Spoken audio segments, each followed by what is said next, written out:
Բայց ակնհայտորեն մեկնարկել է նախընտրական շրջանը եւ ոչ միայն հնչող քաղաքական որոշ հայտարարությունները, այլ նաեւ տնտեսական ոլորտում արվող շատ քայլեր դիտարկվում են հենց այդ համատեքստում։ Դրանց մասին Ազատության ուղիղ եթերում զրուցելու ենք տեսակետների խաչմերուկ հաղորդաշարի հյուրերի Բարգավաճ Հայաստան խորհրդարանական խմբակցության քարտուղար Վահե Էնֆիաջյանի եւ ՀՀԿ խմբակցության падգամավոր Լևոն Մարտիրոսյանի հետ։ Շնորհակալ եմ, որ ընդունել եք մեր հրավերը։ Պարոն Մարտիրոսյան, տեսեք, գազը Գեժանանա։ Պարզվեց այսօր, որ նաև էժանանալու է էլեկտրաէներգիան, հանձնաժողովը սեփական նախաձեռնությամբ է դա անում։ Կարմիր գծերի եւ արագաչափերի գումարները տնօրինելու է պետությանը, ընդ որում բացի այդ կարգավորվում է նաև տուգանքների գանձման խնդիրը, երբ օրինակ քաղաքացու հաշիվները արգելափակվում են կամ ժամանակին պատշաճ չեն տեղեկացնում մարդկանց տուգանքների հարցում։ Այս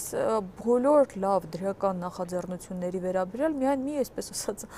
բացասական անհարմար հարց։ Եթե ոչ նախընտրական տրամաբանությամբ, ի՞նչն էր խանգարում, որ այս ամեն ինչը արվեր ավելի վաղ։ Դե ինչ է լարվի իշխանության կամ կառավարության կամ որևէ մեկի կողմից ինչ որ մի պատճառաբանություն գտնվելու է կողքից, թե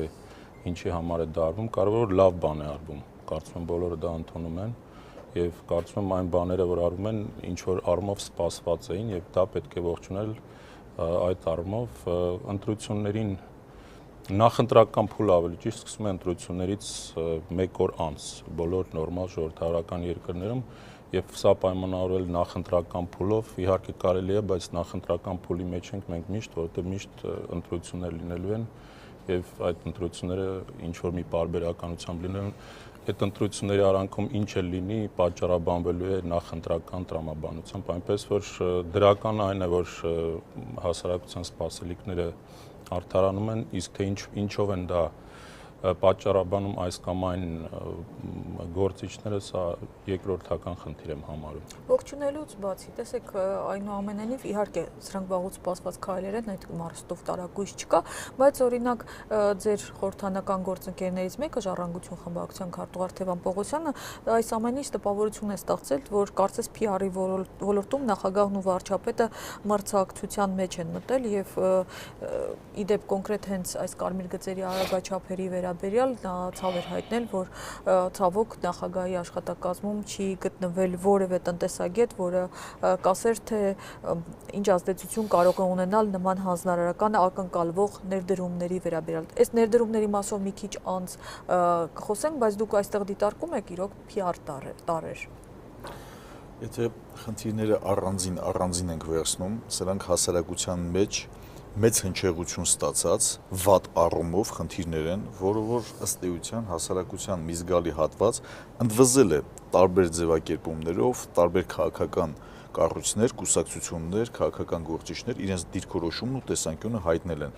Այն որ մոտեցումները անարդար են, անհամաչափ են եւ բնականաբար ընտրությունների հենց հաջորդ օրը քաղաքական ուժերը ըստ տրամաբանության կամ ըստ ասացվածքի եւս պատրաստվում են ընտրությունների։ Բայց եկեք մի բան էլ հասկանանք, ինչու համար, հիմա ամբողջական պատկերով նայենք, առանձին դետալային որպես փոփոխություն հասարակության կողմից, մեր ժողովրդի կողմից սպասված էր եւ արդարացի էր։ Հիմա եթե մի կառույց է ձևավորվում,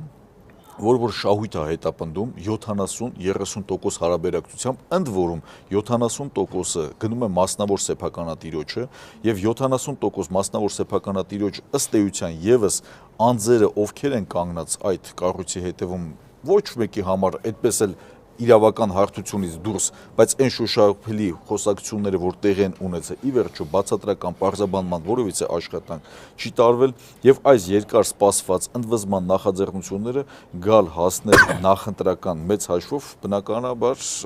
ըստ էության նախընտրական ժամանակաշրջան է, ժամանակահատված է եւ եթե նախընտրականը չհամարենք խորհրդարանականին որպես այդպես մենք ընդհանրապես մեկ ամիս առաջ ունեցել ենք տեղական ինքնակառավարման մարմնի ընտրություններ եւ ըստ էության էլի նախընտրական ինչ որ գործընթաց եւ հետընտրական ինչ որ գործընթաց կարելի է համարել սա ժողովրդի կողմից սպասված նախաձեռնություն է եւ կարծում եմ այս անարդար մոտեցումը որ 70%-ը գերշահույթ ունեցող կազմակերպության Հայաստանի Հանրապետության տնտեսական վիճակը երևի թե ոչ մեկին պետք չի ներկայացնել բոլորս դրա սպառողն ենք Եվ այս սպասված նախաձեռնությունը մեծ հաշվով շատ բնականon, տրամաբանորեն այդ հարցը առաջանում է։ Ինչու համար հենց այս ժամանակահատվածում։ Գազը, էլեկտրաէներգիան մի կողմ թողենք, մի կողմ թողնենք նաև այս քարոզչական բաղադրման մասը, հա, այսպես ասած, բայց փորձենք հասկանալ կոնկրետ կարմիր գծերի արագաչափերի եւ այդ վճարովի ավտոկանատեղերի մասով ինչ է սա փոխելու քաղաքացու համար։ Ես մեկ հավելում ընդհանրապես ներողություն կուզենայի ասել, որովհետեւ իրոք ձեր կողմից մատնանշած այդ 3 գործընթացները եւ ոլորտային այն քաղաքականությունը, որ իրականացրել է, պարբերաբար հասարակական մեծ դժգոհություն է առաջացրել։ Նույն էլեկտրիկ Երևանի հետ կապված, նույն դեմեմ շարժման հետ ամենագազի եւ էլեկտրաէներգիայի սակագնի ընդհանուր միջով այդ կարմիր գծերի հետ կապված այդ երրորդ մասով ինչ է փոխվելու շարքային քաղաքացու կյանքում։ Նա ինչպես տուգանվել են, շարունակելու են տուգանվել, ուղղակի գումարը գնալու է ոչ թե մասնավորին, այլ պետական բյուջե։ Ընդհանրապես Սա էական փոփոխություն։ Եթե ապագան որևէ այլ փոփոխություն չլինի, այս պայմանությամբ խնդիրը միայն այն է, որ գումարները ուղղվեն 100%-ով պետական բյուջե, ինչը եւ բազմաթիվ ուրեմն քննադատությունների տեղ էր տալիս եւ արդար եւ անարդար, որովհետեւ որոշակի ներդրում մասնավոր պարտավոր էր անել եւ պետությունը միգուցե այդքան գումարներ չուներ եւ ընդհանրապես քաղաքացին եթե ստիպված է ինչ-որ մի բանի համար վճարել անկախ նայած արդարացված այդ վճարը կամ տուգանքը կամ տույժը թե ոչ քաղաքացին որևէ մի երկրում որևէ հասարակությունում բողոքում է սա նորմալ է այլ հարց է իսկապես որքանով է արդարացված որքանով է օրինական որքանով է ճիշտ հաշվարկված տվյալ վճարումը տվյալ տույժը տուգանքը եւ այլն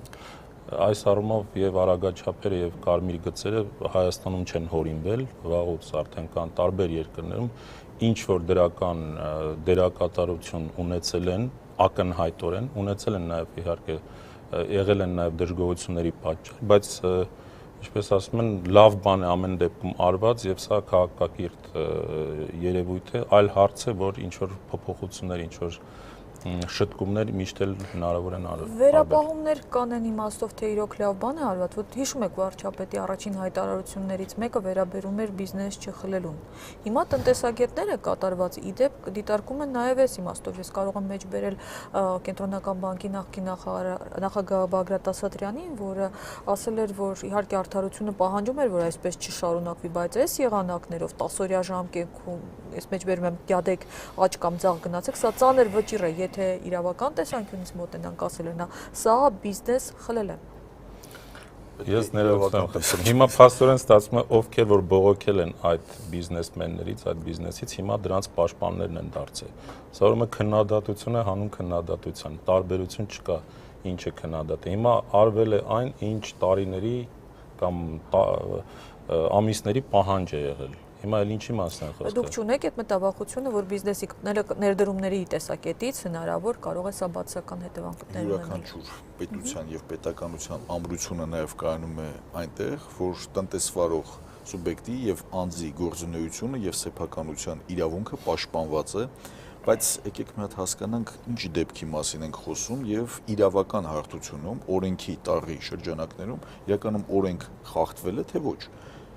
Ես կարծում եմ, սա ըստ էության վաղուց սպասված նախաձեռնություն էր այս մոտեցումը տեղի ունենալը։ Ես իմ համար հարց է առաջանում, ինչու համար հենց այս ժամանակահատվածի համար, որովհետև էլի եմ ասում, եթե վերջին մենք օրինակի համար մեկ քաղաքական, քանի որ նախընտրական ինչ-որ գործընթացից ենք խոսում, մեկ քաղաքական սեզոն ձևակերպումով ասենք 5 տարին եթե վերցնենք, մեկ գումարման այս ժամանակահատվածը լի է եղել գազի սակագնի բարձրացման գործընթացներով որևիցե անգամ չեմ հիշում, երբ որ նման նախաձեռնություն լինի, որ գազի սակագինը մեր ժողովրդի համար, մեր երկրում պետք է իջնի։ Այս տարի անցյալ տարի մի անգամ իջավ։ Էլեկտրաէներգիայի սակագինը կոնկրետ օրինակով կխնդրեմ հիշեցնեք։ Էլեկտրաէներգիայի սակագինը էլեկտրաէներգիան բխում է գազի տենդենսը մշտականորեն գնացել է դեպի բարձրացման։ Այն պարաբգայում, երբ որ մենք այլընտրանքային էլեկտրաէներգիայի մի շարք խրախուսման միջոցներ, որպես պետական քաղաքականություն, օրենքով նաև ընձեռած հնարավորություններ կա։ Հարց է առաջանում, ինչու համար 2012 թվականից սկսած նման տենդենս մենք չենք կարողացել արձանագրել, եթե իմ գործընկերը բարձրաձայնեց, կխնդրեմ կոնկրետ փաստով էլ նաև արձանագրեն, եւ եկել ենք հասել ենք 2016 թվականի ավարտ եւ 2017 թվականի սկզբին խորհրդարանական ընտրություններ, մենք դառնում ենք խորհրդարանական հանրապետություն, այն գլոբալ քաղաքական գործընթացների ներկապանակը չեմ ուզում հիմա ներկայացնել, շատ ավելի բովանդակային այս հարցերի համար քննարկելու համար, եւ հիմա դարձել են այս խնդիրները մեկ էլ տեսակ բոլորի կողմից ընկալելի, ընդունելի եւ այո, պետք է փոփոխությունները արձանագրվի։ Ինչու համար նախկինում չէր բարձրաձայնվում եւ մոտեցումները ես ուղղակի կոնկրետ ամիսը չեմ հիշի, դա կամ այս նախորդ տարի էր, երբ Ռուսաստանի Դաշնության վարչապետ Մեդվեդևը ժամանեց Հայաստան եւ նախորդ մեր վարչապետի հետ պայմանավորություն ձեռք բերվեց եւ այլն, գազի սահմանի վրա, վրայի մասն էր վճարի վերաբերյալ, բայց դա կոնկրետ շարքային գազի գինը իջել է վերջի 5 տարվա ընթացքում, եթե բայց ոչ մեկ քաղաքացու համար հասկանում եմ, բայց եթե դիտարկենք էլի նախընտրական տրամաբանության մեջ, Հայաստանում վերջին 5 տարիներին գրեթե ամեն տարի կամ համապետական ընտրություններ են տեղի ունեցել, կամ կարևորագույն քաղաքական իրադարձություններ, ինչպիսիք օրինակ հանրաքվեներ սահմանադրական անցյալ տարվա, այսինքն կարելի ասել, բա ինչու անցյալ տարվա հանրաքվեից առաջ ինչ որ այս փոփոխությունները չեղան կամ այս տարվա թիմ ընտրություն, այնպես որ այո, կարելի է կապել նախընտրական տրամաբանության հետ, բայց միշտ էլ նախընտրական վիճակում ենք մենք, այնպես որ դա միգուցե ուղղակի կապ չունի։ Տեսեք, կան այս տեսակ մեկնաբանություններ, որ իր այս նախաձեռնություններով փորձում է Սերժ Սարգսյանը հետ չմնալ Կարեն Կարապետյանից եւ քաղաքականության մեջ մնալու խնդիր է լուծում եւ իդեպ այս մեկնաբանությունների վրա, այսպես ասած, առատ ջուր լցրեց նաեւ այն հարցազրույցը, որը նա ունեցավ Al Jazeera հեռուստաընկերության ուրեմն պատրաստած ֆիլմում, հիշում եք, այնտեղ Սերժ Սարգսյանի հարցազրույցից հատվածներ էին օգտագործվել եւ ահա թե ինչ ասաց Սերժ Սարգսյանը այն հավանականության վերաբերյալ, թե արդյոք հնարավոր է, որ նա գլխավորի կառավարությունը խորհրդարանական ընտրություններից հետո։ Վերհիշենք։ Գիտեք, ես շատ վաղ եմ համարում այդ խոսակցությունները վարելը, ինչու։ Դա նույնն է, երբ որ դեռևս զուգը ջրում, մենք սկսենք խոսել նրա օգտագործման մասին։ Ասելիս ինչ է, որ մենք հաջորդ տարի ունենալու ենք խորհրդարանական ընտրություններ։ Եվ որպեսզի ես այդպիսի տարբերակ դիտարկեմ, առնվազն մեր կուսակցությունը պետք է ընտրություններում շատ լավ քվես տանա։ Սերժ Սարգսյանը ընդամենը չի բացառել։ Ես արժի, որ միանգամից հիշեցնեմ նաև այն հայտարարությունը, որը նա արել էր ավելի վաղ, երբ որ նախաձեռնելով սահմանադրական փոփոխություններ շուրջ 2 տարի առաջ մասնագիտական հանձնաժողովի հետ հանդիպմանը նախագահը հայտարարել էր, որ խորհրդարանական համակարգի անցնելու դեպքում ինքը չի հավակնի վարչապետի պաշտոնին, դարձյալ լսենք։ Ես չեմ հավակնի նաև վարչապետի պաշտոնին։ Վստահ եմ անգամ, որ մեկ մարդը 2 անգամից ավել իր կյանքում չպետք է հավակնի ընդհանրապես երկրի կառավարման ղեկին Հայաստանում։ Ապրիլյան պատերազմից եւ հուլիսին ՊՊՑ գնդի գրավումից հետո Հայաստանի մասին տեսակ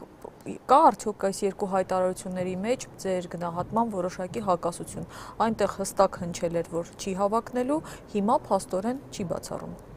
Ես թվում է ձեր տեսանյութերը ցույց տալուց հետո ինձ մնում է ասել no comment երևի թե պարոն Մարտիրոսյանը մի ուրիշ հարց տվեցիք դրա մասին խոսենք, որ իբրև թե ինչ որ հակասություններ կան նախագահի վարչապետի միջև։ Չէ, հակասություններ չէ, ես ասեց փորձում է հետ չմնալ, կան այդ տեսակ մեկնաբանություններ։ Նույնիսկ իսկապես պետք չի դրա մասին խոսել եւ մեկնաբանել, վարչապետը բազմիցս նշվել է քաղաքական նույն թիմի մաս է կազմում եւ բացի նրանից որ անտրամաբանական կլինի ինչ որ հակասություններ փնտրել այս փուլում անտեղի։ Ինչ վերաբերում է նախագահի հայտարարություններին, նույն տրամաբանությունն է ինչ որ այս կարմիր գծերի եւ արագաչափերի հետ բիզնեսմենների մասին դարդանելու, այսինքն հիմա այդ քննադատողները ինչ ուզում են, որ Սերժ Սարգսյանը լինի վարչապետ, թե չեն ուզում։ Քննադատողները, մասնավորապես ՀԱԿ-խմբակցության ղեկավար Լևոն Զոհրաբյանը ասում էր, տեսեք, մենք ստացանք ապացույցը, որ մենք ասում էինք, որ նա մտադրություն չունի հեռանալու եւ ահա Al Jazeera-ի այս հայտարարությամբ։ Այսինքն ուզում են, որ մնա, թե ուզում են, որ չմնա։ Դե դժվար առաջինը լինի։ Դե թող իրենք կողմնորոշվեն, ինչ են իրենք ուզում, որ մնա, իսկ նախագահի խոսքում շատ տրամաբանական մի թեզ է։ Առաջինը պետք է ընտրություններին սպասել։ Եթե Ընդդիմադիրները վստահ են, որ հանրապետական կուսակցությունը հաղթելու է, դա իրենց խնդիրն է։ Հանրապետական կուսակցությունը պետք է աշխատի հաղթել քվես տանել։ Դա իսկապես ծանր աշխատանք է։ Եթե ընդդիմադիր դաշտում այդ աշխատանքը չի կատարում, ըստեղ է խնդիրը, ոչ թե նրա մեջ դաշտից որ քաղաքական ուժի մասով հասցեական ասվի ամբողջական չասվի ընդդիմադիր դաշտ։ Չէ, դե հա, խոսքը գնում էր հակ խմբակցության մասին, այո։ Այնպես որ թող իրենք կողմնորոշվեն, իրենք ինչ են ուզում, իսկապես պետք է սպասել խորհրդարանական ընտրություններին առաջիկա 17 թվականին, սրանք առանց որևէ չափազանցության կարևորագույն քաղաքական իրադարձություններ լինելու, երևի մի 10 տարվա կտրվածքով առաջիկա, եւ դրանից հետո ամեն մի քաղաքական ուժ իր որոշումը կկայացնի օրենքի սահմաններում։ Այդտեղ ուրիշ ասելու բան չկա իսկապես։ Դուք այս կապակցությամբ, ասենք, ասում եք, որոշեք, թե ինչ եք ուզում։ Ինչ է ուզում այս պարագայում ձեր կուսակցությունը, պարոն Նեֆյաջյան։ Մեր պարագայում մենք արձանագրել ենք մի շարք խնդիրներ, որոնք որ ծանրացած են մեր ժողովրդին, մեր պետության առջև, եւ նաեւ մատնանշել ենք դրանց լուծման ուղիները։ Եվ մենք այս ուղղությամբ եւ տրամաբանությամբ ենք առաջնորդվում եւ շարժվում առաջ։ Բնականաբար առաջիկայում խորհրդարանական ընտրություններն են լինելու եւ այս կարևորագույն քաղաքական գործընթացը իրոք ներկապնակը ցույց կտա, ինչպիսի պատկեր է ստանում խորհրդարանը եւ քաղաքական մասնակցությունը։ Ինչ որ բան փոխում են ձեր ծրագրերում կամ պլաններում։ Գիտեք ինչպես հայտարարությունները ըստ էության որպես այդպիսին մեկ բան են, քաղաքական գործողությունը մեկ այլ բան է։ Եվ ընտրությունները լավագույնս ցույց կտան ի վերջո երկրի ներկայիս ղեկավար Սերժ Սարգսյանը հետագա կառավարման գործընթացներում մասնակցություն կունենա, թե չի ունենա։ Ես ձեր կողմից նույնիսկ նորել ցուցադրված այդ հայտնի տեսանյութը տեսել եմ եւ իմ համար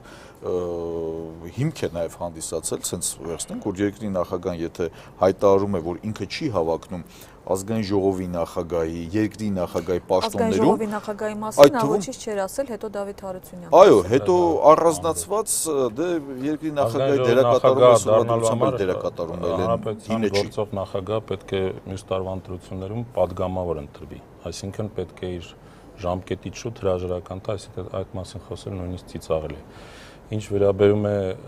իր պլաններին, ես էլ եմ կրկնում, ամեն մի քաղաքական ուժի խնդիրն է իր պլանների մասին բարձրաձայնել։ Օրինակ X կուսակցությունը ընդդիմադիր, ասենք թե կապ չունի որը, պետք է հայտարարի, չէ՞ որ ինչպես եւ սահմանված է օրենքով, ընտրություններից հետո ով է լինելու իր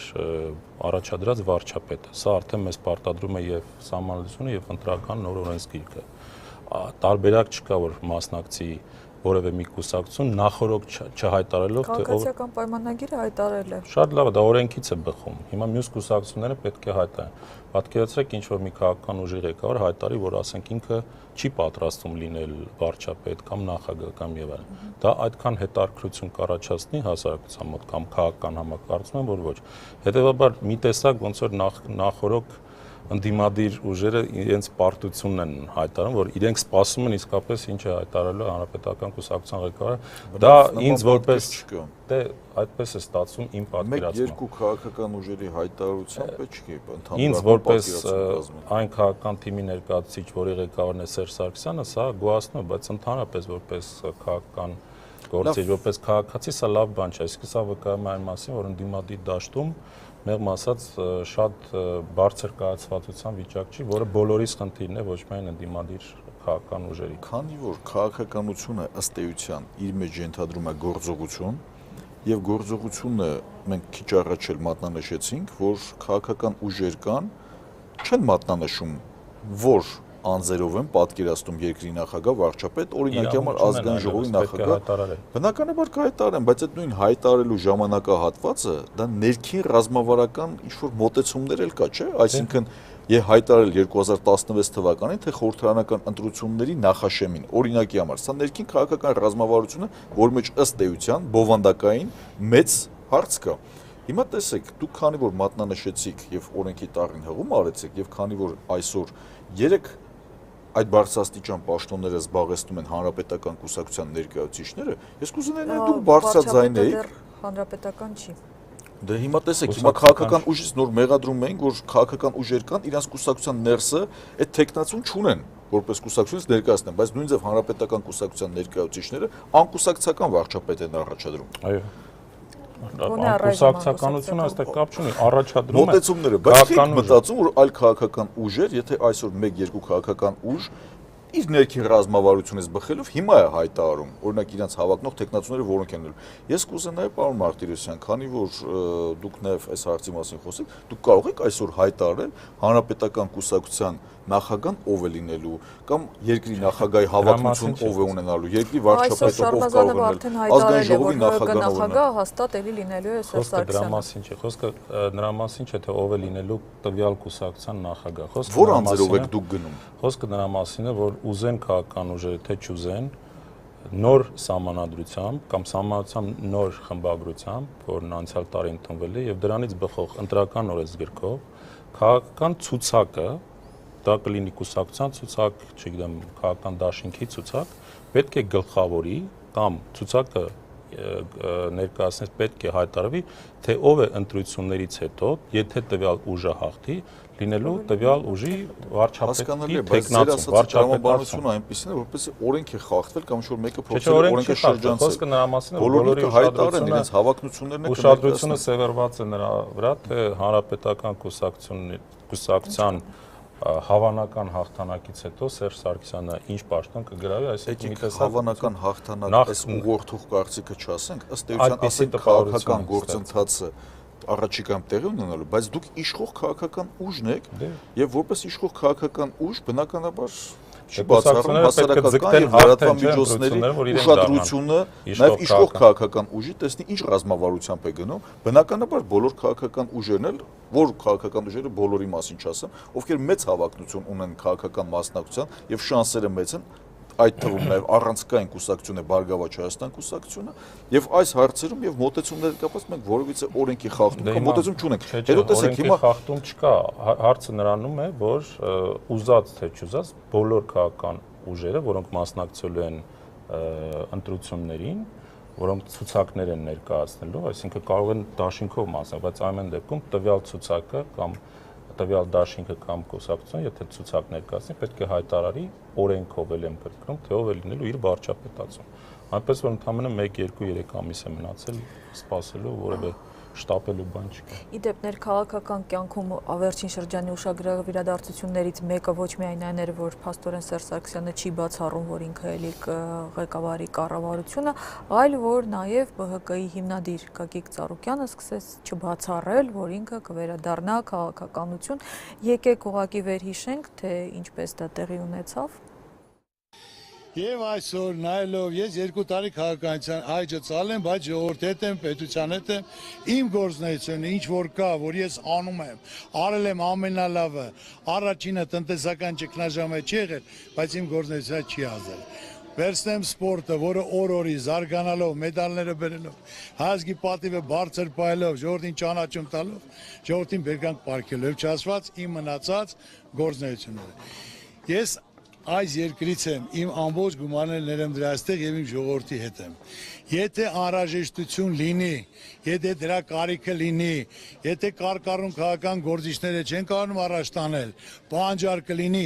թեկուզ ես դա կարիքը չունեմ, հացեր ես ունեմ հարգանք, ճանաչում, զբաղմունք, որով անում եմ, դա չկա որ քաղաքացիական մեջ մտնեմ, ճանաչում ձեռք բերեմ, կամ հեղինակություն, կամ գործ։ Եթե անհրաժեշտությունը լինի, դրա կարիքը լինի, հնարավոր է որ փակված գիրկը, ծալած էջը բացվի։ Եթեները շատ էին, չէ՞։ Սա ինչ համոզման է ձեզ բերում, այնուամենայնիվ կա այդ ցանկությունը վերադառնալու, այդ ծալած էջը նորից բացելու։ Ես ամենայն անկեղծությամբ պետք է ասեմ, որ նախ չգիտեմ կա թե չկա, երկրորդն է սա իսկապես պարոն Ծառուկյանի կամ իր նախկին կամ ապագա քաղաքական ուժի խնդիրն է, չգիտեմ, անկեղծորեն չգիտեմ։ Իդեպ պարոն Էֆիաջյանը հենց այն խմբի մեջ էր, որ իր առանձնատան մոտ էր այն մարդկանց հետ միասին, որոնք գնացել էին խնդրելու, որ Ծառուկյանը վերադառնա քաղաքականություն, նա իդեպ երկրորդ հարցազրույցում արդեն այս շաբաթ ասաց, թե առանց մանրամասնելու ակնարկեց, թե ովքեր պետք է իրեն խնդրեն, որ ինքը, ինչպես ավելի վաղ ասեց, ծանրության տակ մտնի, լսենք այդ հարցազրույցից մի հատված։ Ծառուկյանը կայացած մարդ է, ունևոր մարդ է, հարգարժան մարդ է աշխարհում է, քաղաքացիությամբ չի ապրում, կարա ծանոթության մեջ մտնի, օգնելու, աջակցելու, որը ամեն օր դա անում։ Կարամ առանց քաղաքականություն էլ անեն։ Պետք է խնդրեն, որ Ծառուկյանը այդ ծանոթությամբ տակ մտնի, ես չեմ եկել փող աշխատելու։ Հենց մեկը դու։ Ո՞նց եք իմանալ։ Հենց մեկը դու, ուրեմն կգաս կասես, պարոն Ծառուկյան, ձեր տան մոտ խնդրում էր հիմա։ ուրեմն ամբողջ դա քիչ էր։ Հենց մեկը դու, եթե քո երեխայի մասին մտածում ես, Ծառուկյանը կայացած ունևոր հարգարժան մարդ է, ոչ թե խոսքով իր վաստակացել պատրաստ է ամբողջ իր երկրին ժողովրդին նվիրել։ Հիմա որ ես ասեմ այո, խնդրում եք դուք հայտարարելու եք, ասելու եք այո գալու Մենակ եք։ քեզնով չէ, գեղեցկի չէ։ Փաստորեն այն, որ դուք էիք գնացել, ինչպես ինքը ասեց, դա քիչ էր։ Ենթադրվում է, որ այդ ազգովին խնդրելու շրջանակը պիտի ինլայնվի, պարոն Նեհրեջյան։ Ես նախորդ տեսանյութից սկսած այդ եթեները, քանի որ դուք ասեցիք, եւ վերջում արդեն վերջի տեսանյութին էլ կանդրադառնամ, այդ եթեներ ասածը բնականաբար իր մեջ պարունակում են շատ մեծ քաղաքական բովանդակություն եւ մեծ հաշվով Գագիկ Ծառուկյանը ինքնին ձևակերպեց հենց այն օրակարգը, որը որ եթե կձևակերպվի, որ հասարակական մեծ պահանջարկ կլինի, երկրում մի շարք քաղաքական, տնտեսական, սոցիալական խնդիրներ կան եւ ներկայիս քաղաքական ներկապնակով եթե լուծումը չկա եւ նրա անձի կարեւորությունը կլինի, իր անձը բնականաբար եւս կներգրավի ակտիվ քաղաքականության մեջ։ Ես ինքս մասնակից եմ եղել, ճիշտ եք նկատում, ես ինքս ներկա եմ եղել այդ հավաքի ժամանակահատվածում, բայց ես մի հուշագրավ բան ներկայացնեմ։ Այդ օրը մի քանի 100 մարդ էր հավաքվել Գագիկ Ծառուկյանի տան առջև եւ այդտեղ հիմնականում հավաքված էին նաեւ պատվիրակության սկզբունքով։ Հայաստանի տարբեր մարզերից ներկայացուցիչներ կային, քաղաքներից, գյուղերից, տարբեր հասարակական կազմակերպության, բավականին մեծ թիվ էին կազմում երիտասարդները ներկա գտնվող եւ պահանջը եւ ցանկությունը ձևակերպում էին երկրի ներկայիս սոցիալական տնտեսական խնդիրները արձանագրելով, մատնանշելով իր անձի կողմից կատարած աշխատանքների եւ հիմքում ընկած արդյունավետությունը բովանդակային մասով, վերջի սպորտի մեծ նվաճումները, որը որ մեծ հաջող պարգևեց ամբողջ հայ ազգի համար օլիմպիական ոսկե մեդալ կարողացանք ունենալ, ոսկե մեդալներ այս ձևակերպումը ավելի տեղին է ասել։ Երկար տարիներ մենք այդ հորիզոնականներում չեն կարողացել տեղ զբաղեցնել տնտեսվարող մի շարք ձեռնարկություններ զրոյից կայացնելը, անմխիթար վիճակում վերցնել եւ զարգացնելը եւ այս ամենը այն նախադրյալներն ու հույսն են ներշնչում, որ նաեւ երկրում ստեղծված մի շարք հիմնահարցերին, եթե ակունքներում կանգնած լինի անձամբ Գագիկ Ծառուկյանը, եւս մեծ հաջողություն կունենա եւ այդ իրավիճակից դուրս հանելու միտում կլինի։ Եվ ավելին ավելացնելու կարծում եմ բան չկա այստեղ։ Տեսեք, այսօր իմ լրագրող գործընկերների սիրելի զբաղմունքն է դարձել հիշեցնել, թե 2 տարի առաջ ինչ այսպես ասած հաջողություններով էին իրար հետ փոխանակվում ԲՀԿ-ն եւ իշխանությունները, բայց այս հայտարարություններից հետո, որոնք մեջ բերեցի, չեղավ այդպիսի կոշտակազդեցություն ունեք ձեզ համար պատկերացում, թե ինչ է փոխվել իշխանության պես, որ նախկինի պես չեն ընդդիմանում քաղաքականություն իր վերադարձին։ Իշխանության գործը չի ընդդիմանալ իր վերադարձին կամ իր չվերադառնալուն։ Իշխանության գործը չի։ Դա տվյալ մարդու, քաղաքացու իր իրավունքն է վերադառնալու, չվերադառնալու։ Ամենայն անկեղծությամբ եմ ասում, էլի կրկնեմ եւ սրանով եկեք փակենք, ինձ չվերաբերվող հարցը այդքան շատ չի հետարկում, դա իսկապես տվյալ Հայաստանյան տվյալ քաղաքացու եւ իր քաղաքական ուժի գործն է, որևէ մեկը չի խոչընդոտում այդ քայլը կատարելու իրենց։ Լավ, եթե ուղղակի վերանանք անհատից, փորձենք հասկանալ, թե իր հնարավոր փոփոխությամբ, ինչ փոփոխություն կբերի քաղաքական դաշտում եւ մասնավորապես ձեր կուսակցության մեջ, պարոն Նեհրեջյան, եթե վերադառնա էլի ԲՀԿ-ի միջոցով, այլ ոչ թե ԲՀԿ-ից բաժանված որևէ այլ կառույցի կուսակցություն դարձածի միջոցով։ Այս տեսակ արդեն իսկ մեկնաբանություններ կա, որ Ծառուկյանի վերադարձով իհարկե ԲՀԿ-ն դարձյալ կդառնա ֆինանսապես հզոր եւ ազդեցիկ ուժ, սակայն միևնույն է իր նպատակներով գաղափարներով այլևս երբեք չի հակադրվի Սերժ Սարգսյանի ծրագրերին, ավելին կխաղա այն թելադրանքով, ես ուղղակի մեջբերում եմ անում հրապարակված վերլուծությունից, կխաղա այն թելադրանքով, ինչը որ կթելադրի Սերժ Սարգսյանը։ Ես չգիտեմ դուք ում վերլուծությունն եք մեջբերում։ Մամուլում հրապարակում։ Դե մամուլում ամենատարաբնույթ վերլուծությունները Հիմնավորը կարող են թե չէ լինել, հրապարակումները կարող են լինել։ Ես մեր մոտեցումները ասեմ, եւ քանի որ հնարավոր զարգացումների մասին ենք խոսում, ըստ էության ես ինքս այդ կանխատեսումների դաշտ մտնել այդքան էլ ցանկալի իմ համար զբաղմունք չի այս ձևով ասեմ, բայց չէ, շատ որոշակի է, բայց երկու զարգացման ճանապարհ կա, այսինքն Գագիկ Ծառուկյանը մտնում է ակտիվ քաղաքականություն, ղեկավարում է Բարգավաճ Հայաստան կուսակցությունը եւ թիմը կոնսոլիդացվելով գնում է ընտրապայքարի եւ այն ընտրապայքարից ինչ պատկեր կստանանք, դրանից հետո կերևա թե իրականում հակադրություններ, համադրություններ ինչ տես կստանան եւ իմ ներքին համոզմունքն ու կարծիքը այն արդյունավետության գաղափարը, որ կա անձամբ Գագիկ Ծառուկյանի մեջ, դա նաեւ կդրվի կուսակցության ներսում եւ կուսակցության ներքին արդյունավետությունը աշխատանքային բարձրացնելով դա իր ազդեցությունը կունենա մեր Հայաստանի Հանրապետության քաղաքական դաշտի վրա, ընտրական գործընթացների հետ կապված եւ արտացոլված արդեն պատկերի վրա։ Եվ դրանից հետո արդեն հնարավոր կլինի նստել եւ հասկանալ ինչ պատկեր ենք ստացել եւ այս ստացած պատկերի ինչ հավակնություններ ունենք մենք։ Դասական քաղաքական ճանապարհը դա է։ Չէ, ուրիշ բանի մասին եմ մտածում։ Ուղղակի այս հարցից վերանալով եւ վերադառնալով ընդհանրապես ընդդիմադիր դաշտ, ելի եմ ուզում կրկնել, կարևորագույն մարտահրավերը մեր երկրի, մեր հասարակության, մեր ժողովրդավարության համար ուժեղ ընդդիմություն ունենալն է։ Ուզենք թե չուզենք, այս խնդիրը պետք է լուծվի վաղ թե ուշ, հակառակ դեպքում շատ արագ զարգացում, շատ ուրեմն արագ առաջխաղացում մենք չենք կարող ունենալ, ուղղակի այդ զսպումների հակակշիռ։ Այն ինչ կատարվում է ընդդիմադիր դաշտում չափազանց ցավալի է ինձ համար, որպես քաղաքացու։ Կրկնում եմ, որպես քաղաքական թիմի ներկայացուցիչ, միգուցե ես գոհ լինեմ, ինչ լավ է մենք իշխանության ենք լինելու, որովհետև հակազդեցություն չկա, Կամ էլ այդ հակազդեցությունը 2 տարի առաջ նաև հենց իշխող կուսակցության ջանքերով վերացվեց։ Համարժեք պոտենցիալով քաղաքական ուժ չկա, դիմաց սա ուրեմն փաստերն են ցույց տալ ընտրությունների արդյունքները, ընդհանրապես քաղաքական պայքար, բայց որ պետք է ուժեղ ալտերնատիվ քաղաքական ուժ լինի, այստեղ երկու կարծիք չկա, բոլոր նորմալ երկրները այս ճանապարհով են, որքան արագ այդ հարցը լուծվի, չգիտեմ ինչպես, չգիտեմ ում կողմից, այդքան լավ, բայց որ այս պայն իրավիճակը սա է, սա փաստ է։ Մենք հաղորդումը սկսեցինք այս արագաչափերի բան, ինչու հիմա, ինչը ամեն ընտրությունից առաջ խոսում է, որ ընդդիմությունը պետք է միավորվի։ Եվ հիմա Եվ միշտ բա ինչու նախկինում չէիք միավորում, նույնն է, բա ինչու նախկինում, ասենք, այդ արագաչափերի հարցը չէ։ Չգիտեմ, պետք է ընդհանրեն աշխատանք կատարել ճիշտ, ինչպես վարչապետը ասում, ախտորոշումը ճիշտ դնել եւ ճիշտ ախտորոշում դնելուց հետո լուծումը գտնել։ Ասեք եւ ամփոփենք արդեն։ Ախտորոշումը որպես այդպեսին ճիշտ դնելու եւ մեր երկրի իրական ներկապանակի մասին, որը որ ըստ էության մի քանի գումարումների ժամանակահատվածում արձանագրվել է։ Ոչ թե ընդդիմությունն է մեծ հաշվով անկազմակերպ կամ թույլ դիրքերից հանդես գալի, այլ իր կազմավորման գործընթացներում, չէ, բայց մի հատ էս բան էլ ասեմ, իշխանությունները ամեն գնով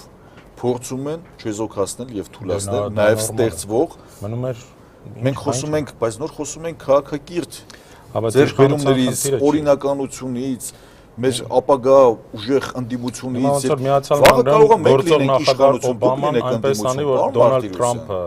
այո, ես ասում եմ, սա մենք պետք է այս ամեն ինչին նորմալ նայենք։ Սա մեր որպես հասարակության Եթե մենք չենք կարողանում այս երևույթին նորմալ նայենք, այս դրսևորմանը ընտրական գործընթացի մեջով անցնելով նորմալ նայել, արդեն անառողջ է մեր քաղաքական մթնոլորտը։ Արդեն անառողջ է լինելու դրսևորումը։ Ժողովրդի մեջ վստահությունը չի ավելանալու դրանից հետո։ Եթե PR էլեմենտներով ենք մենք գնում նախընտրական գործընթացի կոսմետիկ փոփոխությունների ճանապարհով ենք գնում, ընկերներ, մենք առերեսվելու ենք հետագայում շատ ավելի մեծ խնդրի, ավելի մեծ խնդրի։ Եվ եկեք մի բան էլ հասկանանք, եթե քաղաքական դաշտում ընդդիմադիր դաշտի նկատմամբ վստահությունը շատ մեծ լիներ եւ հավակնությունները մեծ լիներ, եկեք մի բան էլ հասկանանք, Սասնա ծռերի նման դրսևորման երևույթներն չեր լինի։ Իսկ քաղաքակիրթ, բայց մարդիկ այլ ճանապարհ չեն տեսնում, ամբողջ գաղափարախոսությունը դրված էր իշխանափոխության գաղափարախոսության վրա։ Ես ուրիշ երևույթից եմ խոսում, դուք ուրիշ երևույթից եք խոսում։ Քանի որ խոսացինք ընդդիմության մատնանշումը հիմնախնդիրների հետ կապված եւ հիմնախնդիրները չեն լուծում չեն ստանում։ Քաղաքական հայտարարություն անում ես, մատնանշում ես լուծման ճանապարհը, չի փոխվում ոչ մի բան։ Ինչա մնում անելու։ Օրես դրական, բայց ընտրական գործընթացը եթե նույնձևյա կազմակերպվել ոնց է զգալու իշխանության։ Հիմա ընտրական օրենսգիր կընդունեցինք քաղաքական գործընթացը մենք կտեսնենք ինչ ձևով է ընտրական իհարկե ասեք ընտրական օրենսգիր խոսքը ես պետք է ամփոփեմ խոսքը դուք ձեր խոսքը հասցրել եք արդեն ասել ես արդեն ներկայացնում ընտրական օրենսգիր կընդունեցինք որտեղ ստեղ արդեն իշխանության կարծիքը չի բոլորը պետք է ընդունեն բոլոր հնարավոր պահանջները ընդդիմության ընդունվել են ամենալավագույն փաստաթուղթը եթե ուզում ես շրջանցել դա հնարավոր է շրջանցել քաղաքական շատ լավ է բայց նախկինում խնդիրը այն էր որ չգիտեմ ցուցակները չեն հրապարակում ստորագրված երաշխիքներ բազմաթիվ երաշխիքներ ներառված են բազմաթիվ երաշխիքներ բոլոր հնարավոր պահանջները այլ պահանջ չի մնացել մի շարք պահանջներ կան այնուամենայնիվ սկսած տեսանկարանումների հետ կապված թվայնացված մատնահետքերի հետ կապված նախկինում առաջարկությունների հետ կապված թեզեր են եղել բայց այլ թեմա է խնդրում այլ թեմա է, բայց այնուամենայնիվ ջախջախիչ մեծամասն թեկուզ եթե նման երաշխիքներ օրենքով ամրագրված է, բայց նման ցանկություն չկա այդ օրենքի տառը պահպանելու դե փաստերը ցույց կտան։ Հեսա 2017 ընտրություններ ունենալու 2017 թվին կտեսնենք։ Շատ լավ, շնորհակալ եմ, հիշեցնենք, որ Ազատության ուղիղ եթերում այսօր տեսակետների խաչմերուկ հաղորդաշարում հանդիպեցին ՀԿ խմբակցության պատգամավոր Լևոն Մարտիրոսյանը եւ Բարգավաճ Հայաստան խորհրդարանական խմբակցության քարտուղար Վահե Էնֆիաջյանը։ Հաղորդումը վարեց Աննա Իսրայելյանը։